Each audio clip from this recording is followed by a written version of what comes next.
ஒரு சீன்ல பாத்துட்டு இன்னும் நீ கார் வச்சிருப்பேன்னு நினைச்சேன்.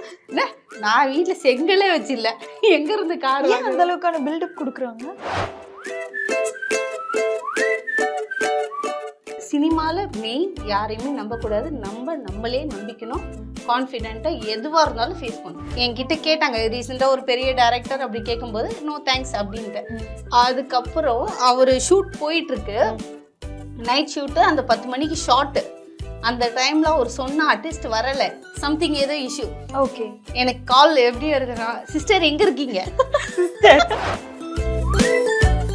ரொம்ப 3 நாள் ரொம்ப கஷ்டமா இருந்தது.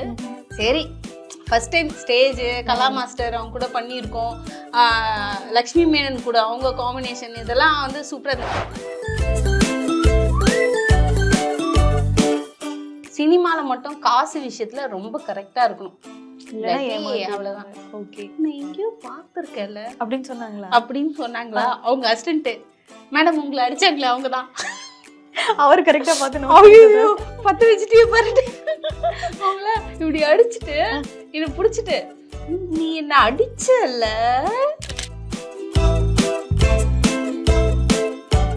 அனௌன்ஸ் பண்ணிருக்காரு, வர போறாரு. இல்ல, நான் நீ வந்து வாயை பிடிங்கி எங்கேயோ கூட போய் விட்டுற மாதிரி இருக்கு.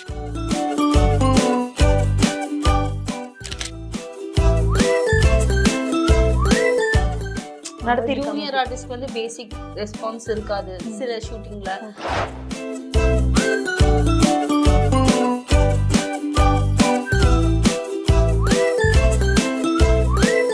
So welcome back to our channel எஸ்ப்ளெக்ஸ். நான் உங்களோட ஐஷு.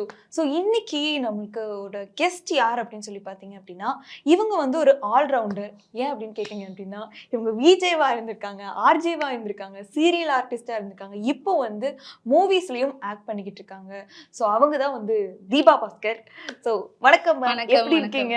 நல்லா இருக்கேன், நீ எப்படி இருக்க? நான் ரொம்ப நல்லா இருக்கேன். ரொம்ப கியூட்டா பேசுறீங்க. அப்படியா? அச்சோ, வைக்க வருதே. சின்ன போய் தானே சொன்னேன். Oh shit. Okay, first of all வந்து இவங்களை இன்டர்வியூ எடுக்கிறதுக்கு முன்னாடி நான் வந்து ரொம்ப ஜாலியா இருக்கேன், கம்ஃபர்டபுளா இருக்கேன். பிகாஸ் பயங்கர ஃபன்னா வந்து இவ்வளோ நேரம் என்கிட்ட பேசிட்டு இருந்தீங்க. ஸோ இப்போ நம்ம ஸ்டார்ட் பண்ணலாம். சொல்லுங்க மேம், உங்களுடைய மூவிஸ்லாம் எப்படி போயிட்டு இருக்கு? காட் கிரேஸ் எல்லாமே நல்லா போயிட்டு இருக்கு. ஓகே, ஸோ இப்போ அப்கமிங்கா என்ன மூவி நடிச்சிட்டு இருக்கீங்க? இந்தியன் 3 போயிட்டு இருக்கு, அப்புறம் 2 வெப் சீரிஸ் போயிட்டு இருக்கு. ஓகே, இந்தியன் 3ல என்ன ரோல் நாங்க தெரிஞ்சுக்கலாமா? எல்லாமே நான் சொல்லிடவா? ஃபுல்லா சொல்லிடுங்க, அப்டேட் கிடைச்சிடும். அவ்வளவுதான், அடுத்த டைம் போன் வரும், என் மேடமே இப்படி பண்ணீங்க, இப்படி பண்ணிட்டீங்களேமா அப்படிங்கிற மாதிரி. சன் டிவில சீரியல் போயிட்டு இருக்கு. ஓகே, ஸோ A3ல வந்து வேற ஏதாவது நாங்க தெரிஞ்சுக்கலாமா? தெரிஞ்சுக்கிற மாதிரி ஏதாவது விஷயங்கள் அவங்களே ப்ராப்பரா ஹிண்ட் கொடுப்பாங்க, நம்மளா சொல்லி எதுவா? சரி, ஓகே மேம். ஸோ வந்து இப்போ வந்து நீங்கள் டப்பிங் ஆர்டிஸ்டாகவும் இருந்திருக்கீங்க, ஆர்டிஸ்டாகவும் இருந்திருக்கீங்க. இந்த ஜேர்னியை பற்றி சொல்லுங்கள், எப்படி இருந்துச்சு டப்பிங் ஆர்டிஸ்ட் டு ஆர்டிஸ்ட்? ஒரு சின்ன லாஜிக் தான். ஆக்சுவலாக எல்லாருமே ஆர்டிஸ்ட் ட்ரை பண்ணுறவங்க வேற எந்த ஃபீல்டுமே வந்து எடுக்கவே மாட்டாங்க. ஓகேவா? இல்லை, நான் ஆர்டிஸ்டாக தான் ட்ரை பண்ணுறேன், எனக்கு வேற எதுவுமே வேணாம், அந்த மாதிரி இருப்பாங்க. நான் என்ன இதில் வந்து லிசன் பண்ணிட்டேன்னா, மீடியான்றது ஒரு பெரிய எல்லாருக்கும் வேலை இருக்கிற மாதிரி பெரிய வேர்ல்டு. ஓகேவா? அது நிறைய பேருக்கு தெரியாது. அவங்க கண்ணுக்கு தெரிஞ்சது ஆர்டிஸ்ட், அது மட்டும்தான்.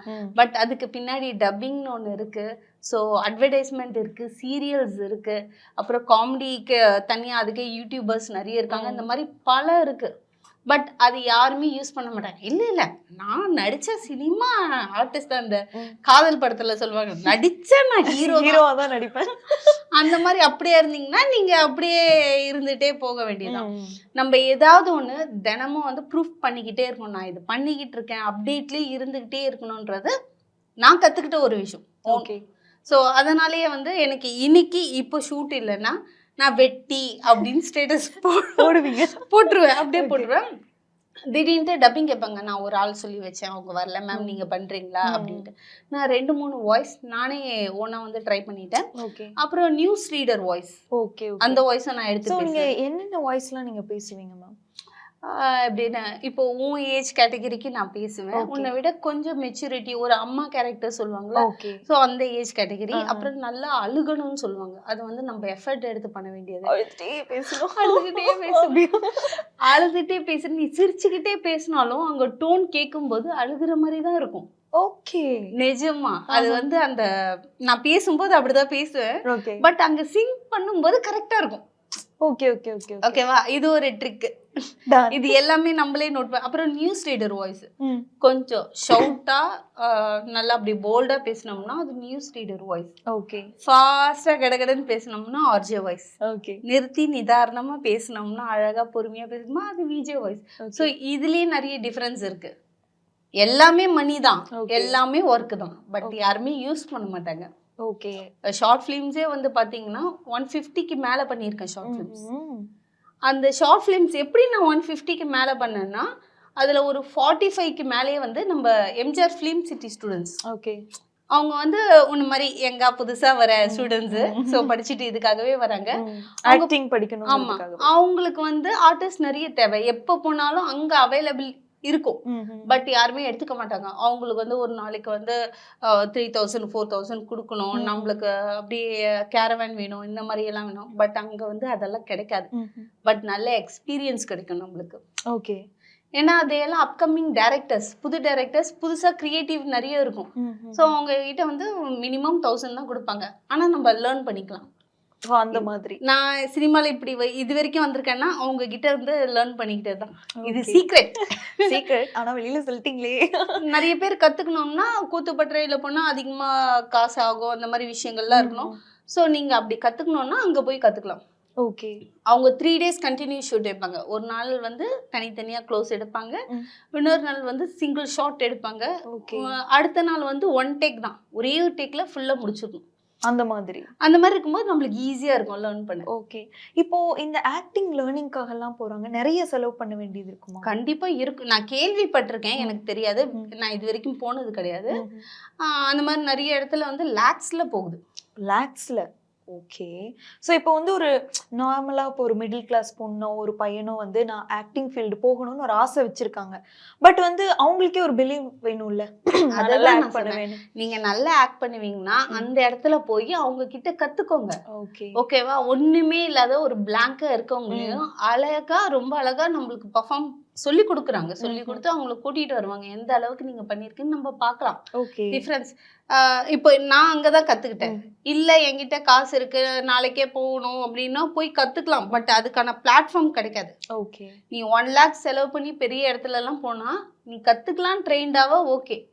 பட் இப்போ இருக்க ஜென்ரேஷன் பாத்தீங்கன்னா ஃபுல்லா யூடியூப்ல ஃபேம் ஆனவங்க, ட்ரெண்டிங்ல இருக்கவங்க, அவங்கதான் இங்க வந்து வேற லெவல்ல போயிட்டு இருக்காங்க. ஓகே.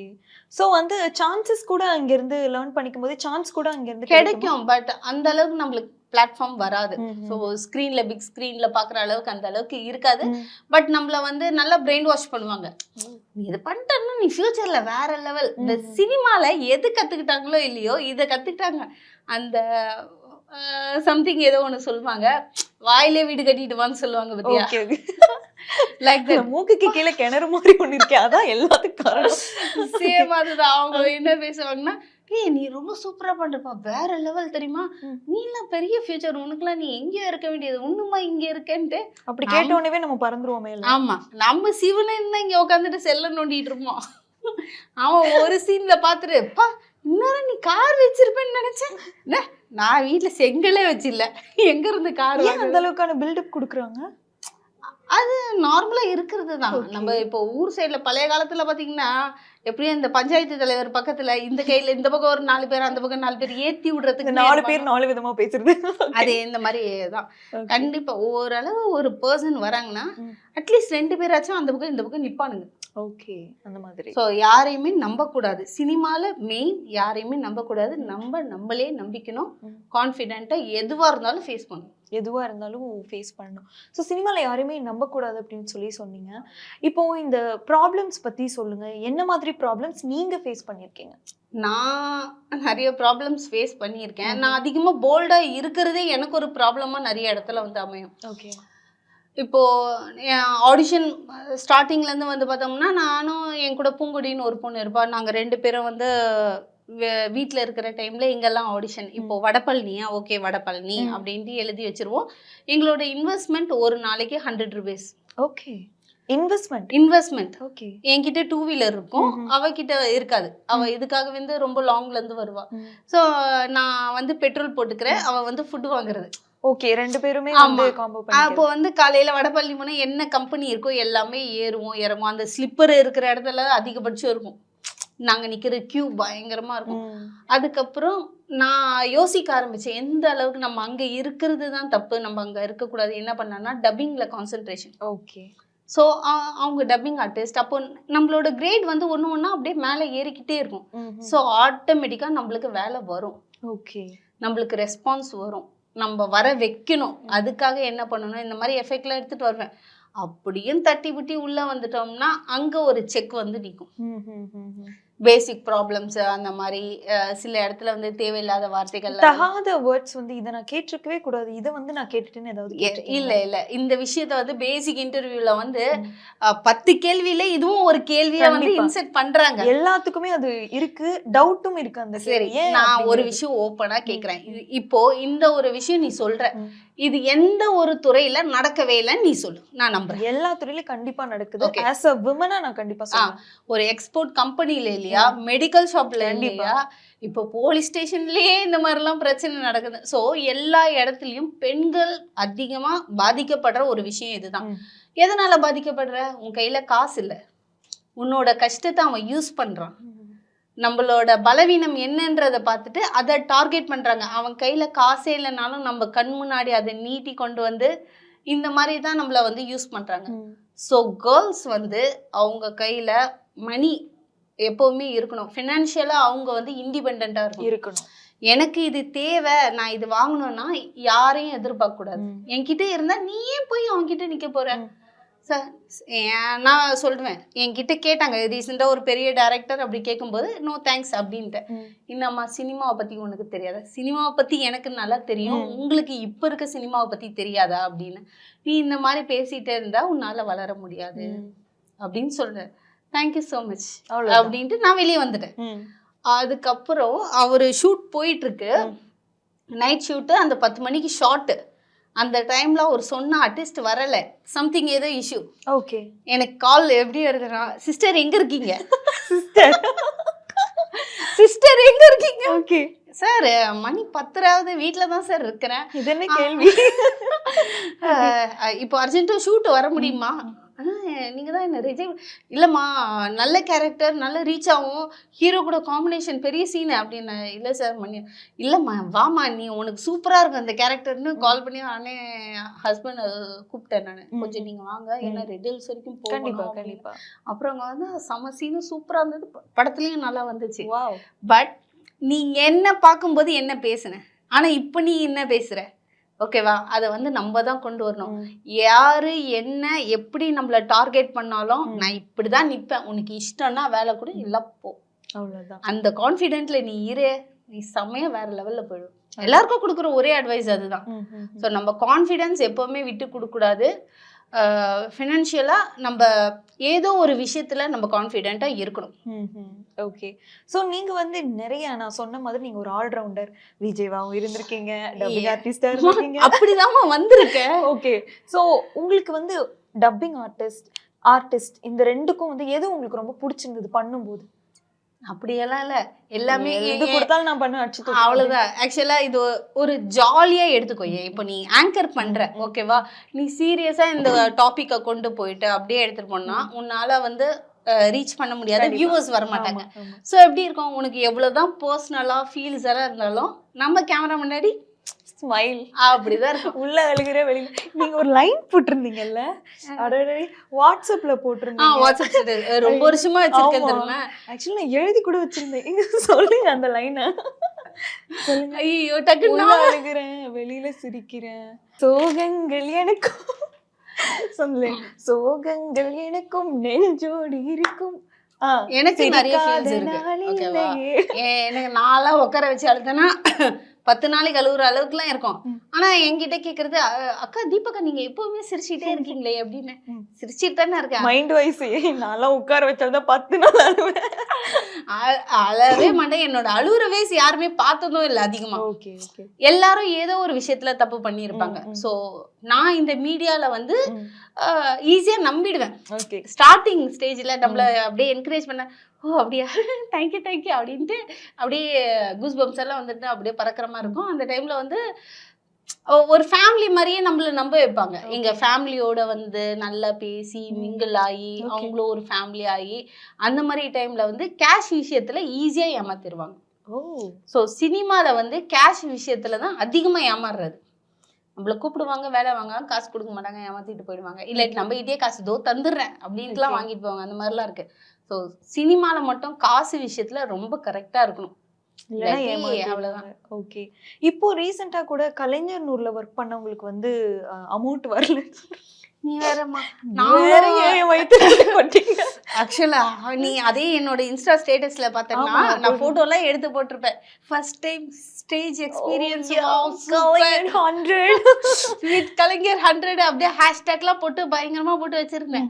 என்னடா சீன் பார்த்தா ஃபுல்லா கருப்படிச்சு விட்டாங்க. ஆமா, பெயிண்ட் எல்லாம் போட்டுட்டு இருந்தாங்க. ஆமா, Kannagi statue. Okay okay, statue அது சரி போயிடுன்ட்டு நம்ம தேய்ச்சிட்டு இருந்தா ஃப்ரெண்ட்ஸ் படத்துல வடிவேல் சார் வருவாரு.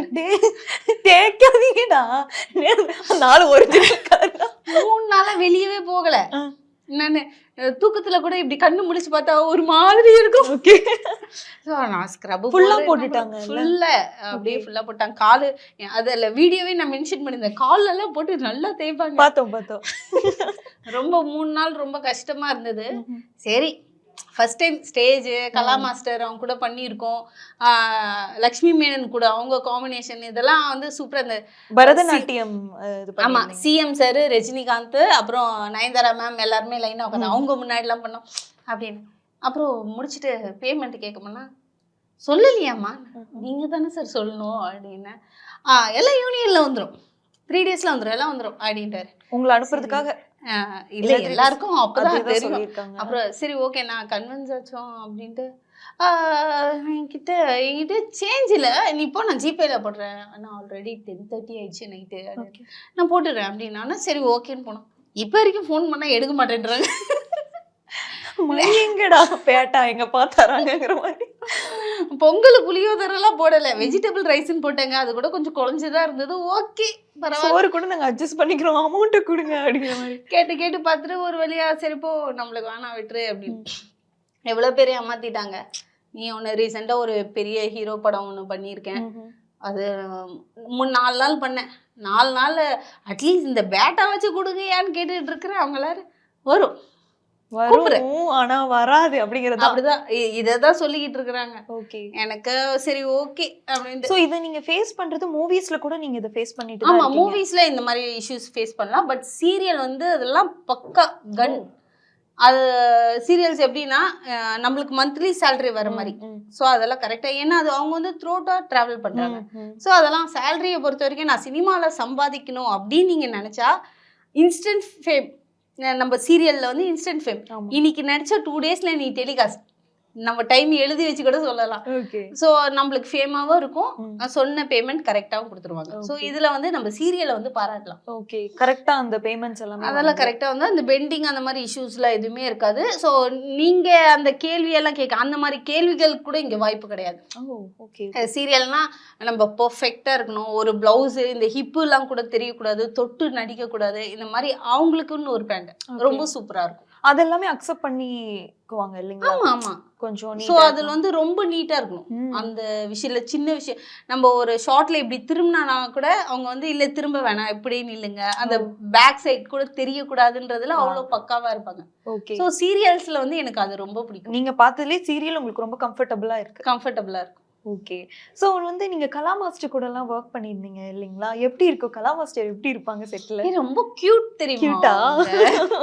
நான் கூட டெரர் பழக்கத்தை அடிச்சிருவாங்க அப்படி இப்படின்ட்டு. ஆக்சுவலா அன்னைக்கு வந்து கலா மாஸ்டர் எல்லா கேர்ள்ஸுக்குமே வந்து 50 rupees கொடுத்தாங்க. ஓகே. ஒண்ணு நான் வந்து அப்படியே வச்சிருக்கேன், ஞாபகார்த்தமா வச்சிருக்கேன். ஓகே. எல்லா அந்த அவங்க டீம்ல பார்ட்டிசிபேட் பண்ண லட்சுமி மேனனுக்கும் அவ்வளவுதான் கொடுத்தாங்க. ஓ, அந்த அது வந்து இடத்துல ஒரு ராசி மாதிரி அவங்க வந்து கொடுத்தாங்களா? பிளஸ் பண்ணிட்டு நல்லா ப்ரே பண்ணிட்டு அதை வந்து நியூ இயர் அதுவுமா ஓகேவா, நியூ இயர் அன்னைக்கு எடுத்து வச்சிருக்கேன் அப்படின்னு சொல்லிட்டு எல்லாருக்குமே அது கொடுத்தாங்க. அது ஒரு எனக்கு பெரிய விஷயமா இருந்தது. நல்லா பத்திரமா ஞாபகமா செல்லுல எப்பவுமே வச்சிருக்கேன். எப்பவுமே செலவு பண்ணக்கூடாது. ஓகே, அது ஒரு பிளஸிங்கா நீங்க எடுத்திருக்கீங்கல்ல. லட்சுமி மேனன் எல்லாருமே உங்க கூட நல்லா பழகுவாங்களா? எல்லாம் நல்லா பேசுனாங்க. பட் என்னாலதான் ஒரு செல்ஃபி கூட எடுக்க முடியல. ஓகே. பரவாயில்ல, கண்ணகி ஆயிட்டீங்க நீங்க. எப்படி எடுப்பீங்க? கண்ணகி செல்ஃபி எடுக்க மாட்டாங்களே.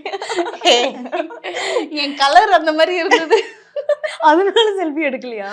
அதனாலதான் எடுக்கல. எடுத்து நான் எப்படி போடுறது? போடுங்க, நான் கண்ணகி அப்படி போட்டிருக்கேன். அடப்போமா. அவங்க ஆக்சுவலா எனக்கு பெயிண்ட் அடிக்காம வச்சிருந்தாலே பரவாயில்ல, நானே ஆல்ரெடி கருப்பா இருக்கிற மாதிரிதான் இருக்கிறேன். அப்படியே விட்டுருக்கலாம். இவங்க வேற பெயிண்ட் அடிக்கிறேன்னு 1 கிலோ பெயிண்ட் எடுத்து மூஞ்சில தெளிச்சு. சரி, அது எப்படிதான் போச்சு உங்களுக்கு அந்த பெயிண்ட்? என்ன பண்ணீங்க? அது ஒரு 4 பேர் சேர்ந்து கிளீன் பண்ணோம். அது என்ன போட்டு கிளீன் பண்ணீங்க? என்ன போட்டு என்ன வேணும்? என்னதான் வேணும்? அது என்ன, நான் என்ன பண்ண வேணாம் நீங்க வெட்டிஷு கொடுங்க, நான் போட்டு துடைக்கிறேன். போட்டு எடுக்கிறேன், ஒண்ணுமே வரல. என்னடா இவ்வளவு தேய்ச்சு? அதெல்லாம் ரா பெயிண்டா இல்ல மேக்கப் பெயிண்ட் தானா? மேக்கப் பெயிண்ட் தான். சோ நம்ம தர்மாலா யூஸ் பண்ணுவோம்ல, சேம் அந்த மாதிரி ஃபவுண்டேஷன் தான். பட் ஆனா அது லோஷன் போட்டு போகல, கிளென்சிங் போட்டு போகல. என்னடா எது போட்டு முடியல? அவங்க சொன்னாங்க தேங்காய் எண்ணெய் போட்டாதான் போகும் அப்படின்னு. எடு அந்த தேங்காய் எண்ணெய் அப்படியே ஊத்துறாங்க சல்லுன்ட்டு.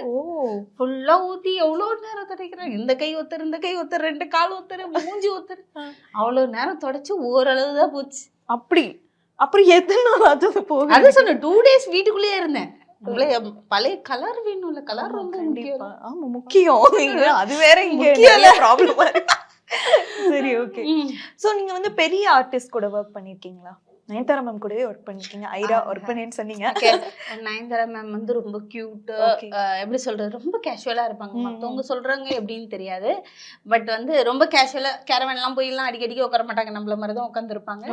எல்லார்கிட்டயும் பேசுவாங்க, டெக்னீஷியன் எல்லார்கிட்டயும் பேசுவாங்க. சோ அந்த ஒரு கியூட்னஸ் எனக்கு ரொம்ப பிடிக்கும். ஓகே. அப்புறம் ஐஸ்வர்யா ராஜேஷ், ஓகே, அவங்க கூட ஒரு அடியும் வாங்கியிருக்கேன். அப்படியா? எதுக்கு, என்ன அடின்னு தெரிஞ்சுக்கலாமா?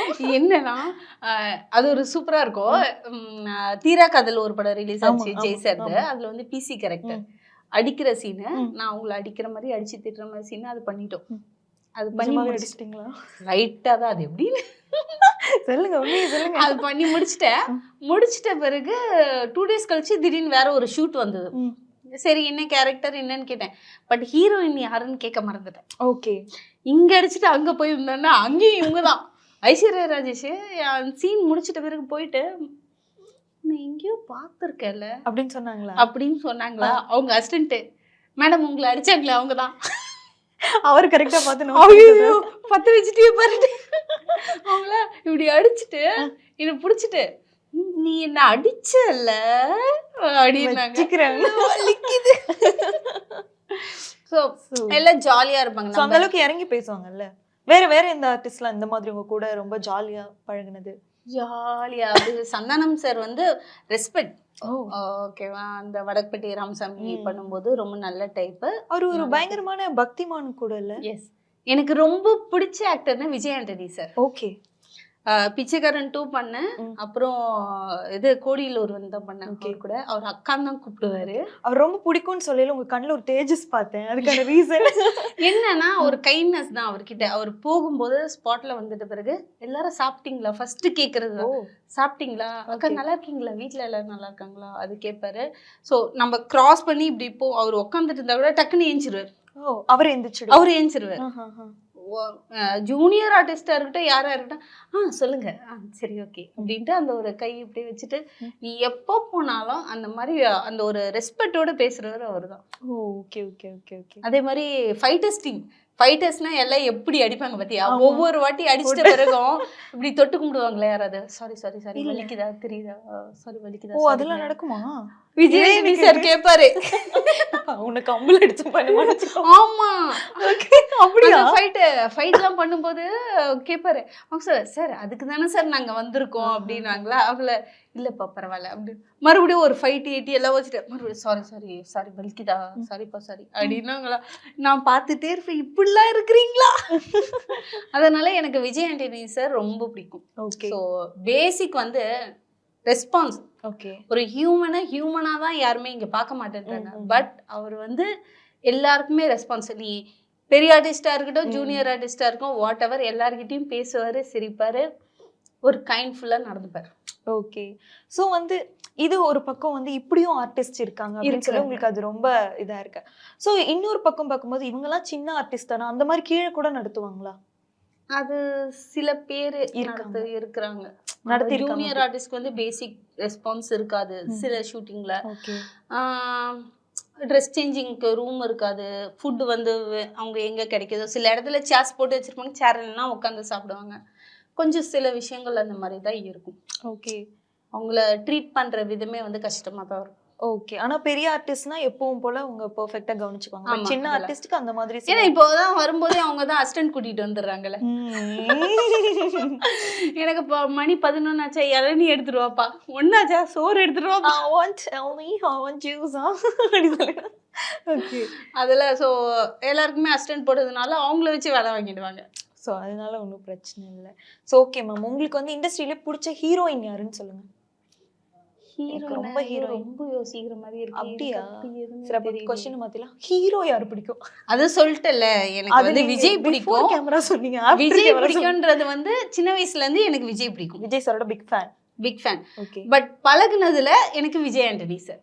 பழகுனதுல ஓகே. ஏன்னா நீங்க ஒரு ஆர்டிஸ்டா இருக்கிறதுனால பழகிருக்கீங்க. ஓகே விஜய் சார் பிடிக்கும்னு சொன்னீங்க. நம்ம விஜய் சார் டிவிக்கே அனௌன்ஸ் பண்ணிருக்காரு, வர போறாரு. இல்ல நான் நீ வந்து வாயை பிடிங்கி எங்கேயோ கூட போய் விட்டுற மாதிரி இருக்கு. எனக்கு பயப்படாதீங்க, நான் வந்து போடுவீங்களா மாட்டீங்களா மட்டும் சொல்லுங்க. அதெல்லாம் சொல்ல முடியாது. அதுதான் என்னோட பர்சனல். அதுக்கு சுத்தி வந்து கவர் கட்டி வச்சிருக்காங்க, நான் யாருக்கு போடுறேன்னு. என்னோட ஐடியா என்னன்னா ஸ்டார்டிங்ல இருந்து 2 பேர் பார்த்துட்டோம். எனக்கு தெரிஞ்சதுல இருந்து 2 பேரை தான் பார்த்துட்டு இருக்கோம். மேபி ஒரு ஆளுக்கு கொடுக்கலாம். அது வந்து விஜய் சார்ன்னு நான் சொல்லல, ஓகேவா? வாட் எவர் புதுசா ஒருத்தர் கொடுக்கலாம், ஏதாச்சும் டிஃபரன்ஸ் நடக்கலாம். நிறைய விஷயங்கள் நம்ம எதிர்பார்க்கிறோம். சோ மாற்றங்கள் வராதா? மாற்றங்கள் ஒன்றே தீர்வானது. ஒரு மாற்றம் வந்தா நல்லா இருக்கும். சோ இதே வந்து நம்ம விஜயகாந்த் சார் இருக்கும்போது பண்ணியிருக்கலாம்ன்றது என்னுடைய ஆதங்கம்.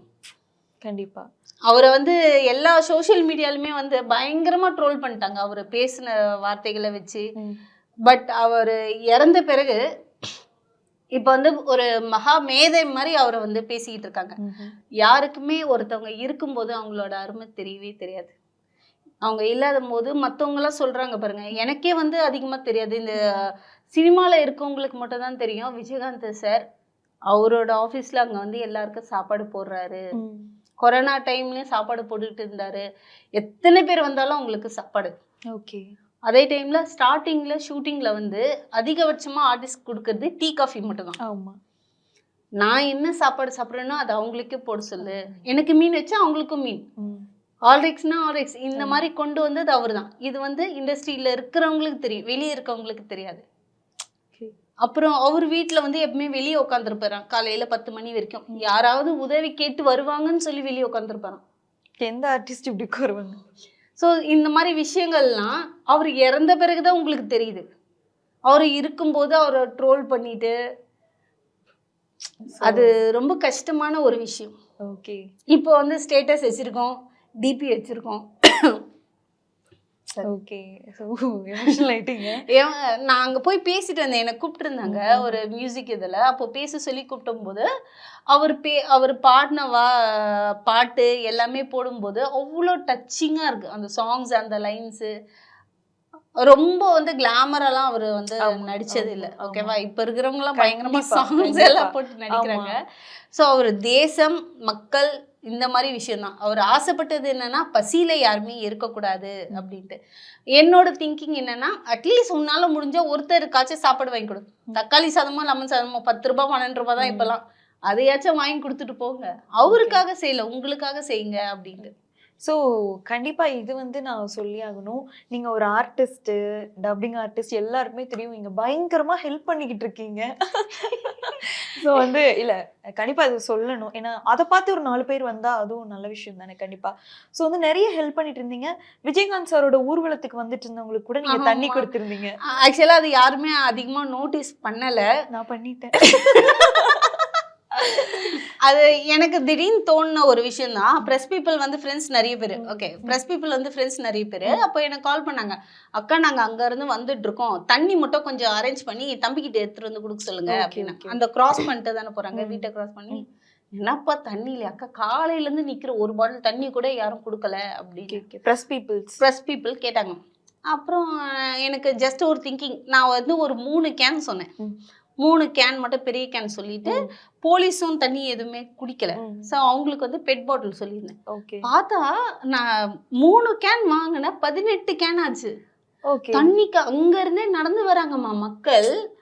கொடுக்கறதுக்கு யாரும் சே எல்லாருமே வந்து நீங்க ஃபீலிங்ல இருக்கீங்க. இது ஒரு பேசிக் நீட். என்னால சாப்பாடுல வாங்கி குடுக்க முடியாது. என்னோட ஃபண்ட் வந்து ரொம்ப கம்மி. Okay, okay. ஸோ அப்ப யோசிச்சப்போ கேன் தண்ணி ரூ. 30 எடுத்துட்டு வாங்கண்ணா. எத்தன பேரு நீங்க குடுங்க பார்த்துக்கலாம்னா, மக்கள் வந்து என் பசங்கலாம் ஓடி போய் குடுத்துக்கிட்டே இருந்தாங்க.